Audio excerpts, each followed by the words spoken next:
Hello, disciples, women across North Carolina and beyond.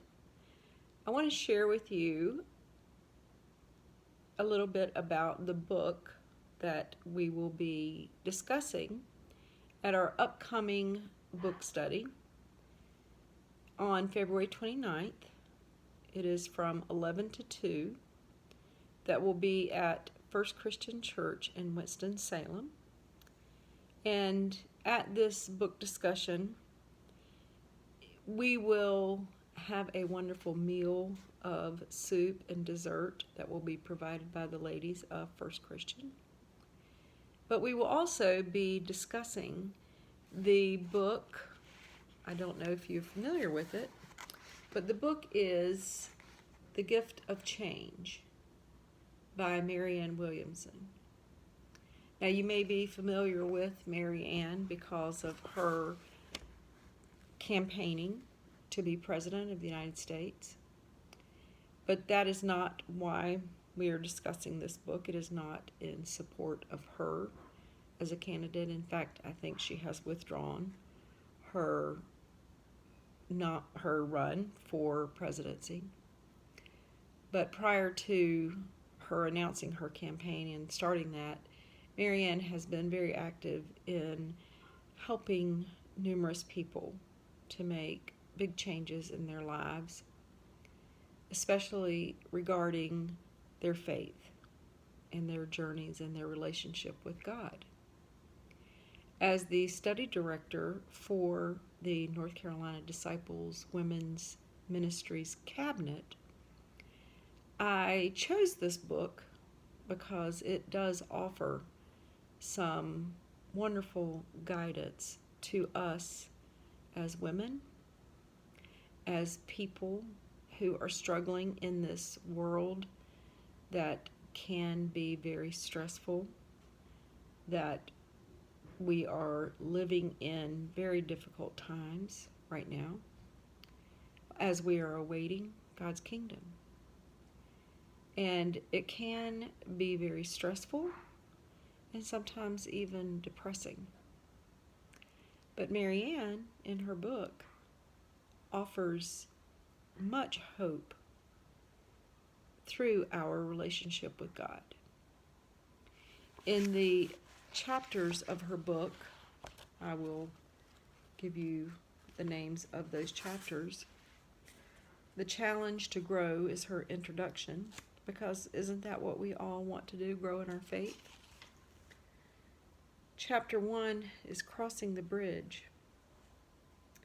Forgetting who we are, remembering who we are is chapter 2. From negative thinking to positive love. That's what Christ taught us, to love God and to love one another.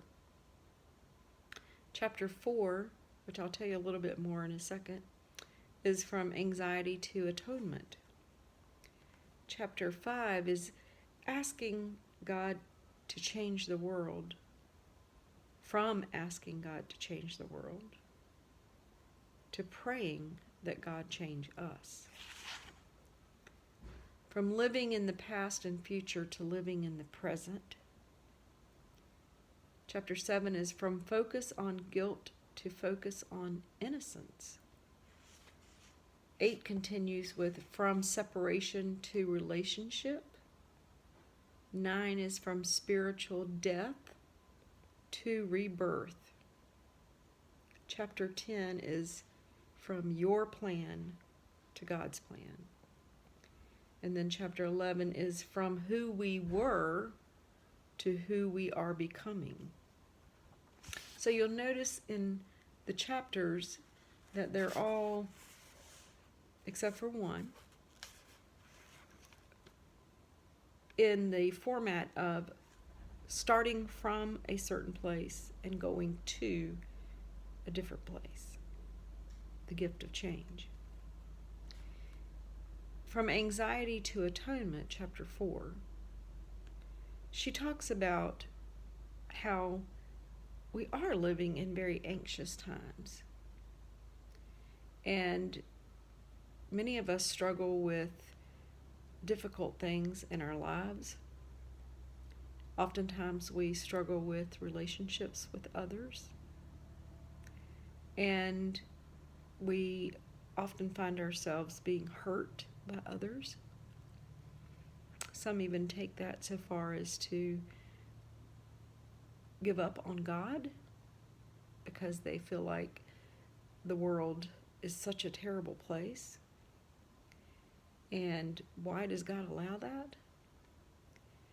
So in that chapter, she discusses ways that we can cope with anxieties that we may have. And atonement is saying, yes, I have a problem, or there is a problem, and making a change.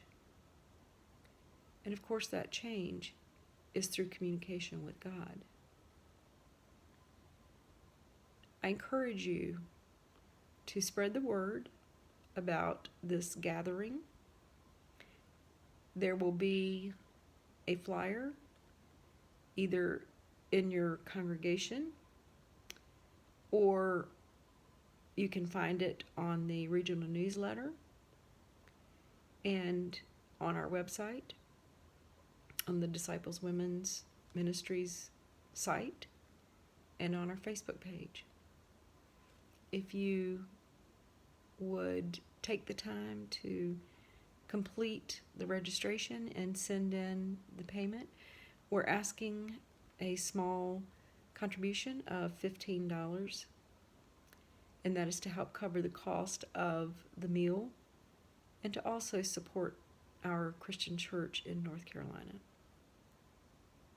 I look forward to seeing you all on February 29th at First Christian Church in Winston-Salem at 11 o'clock.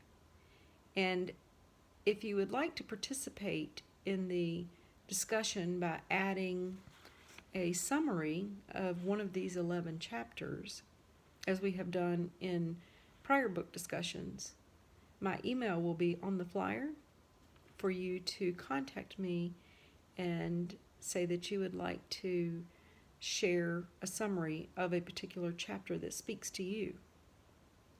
So I encourage you in that regard as well. Thank you. Have a wonderful day, and God bless you.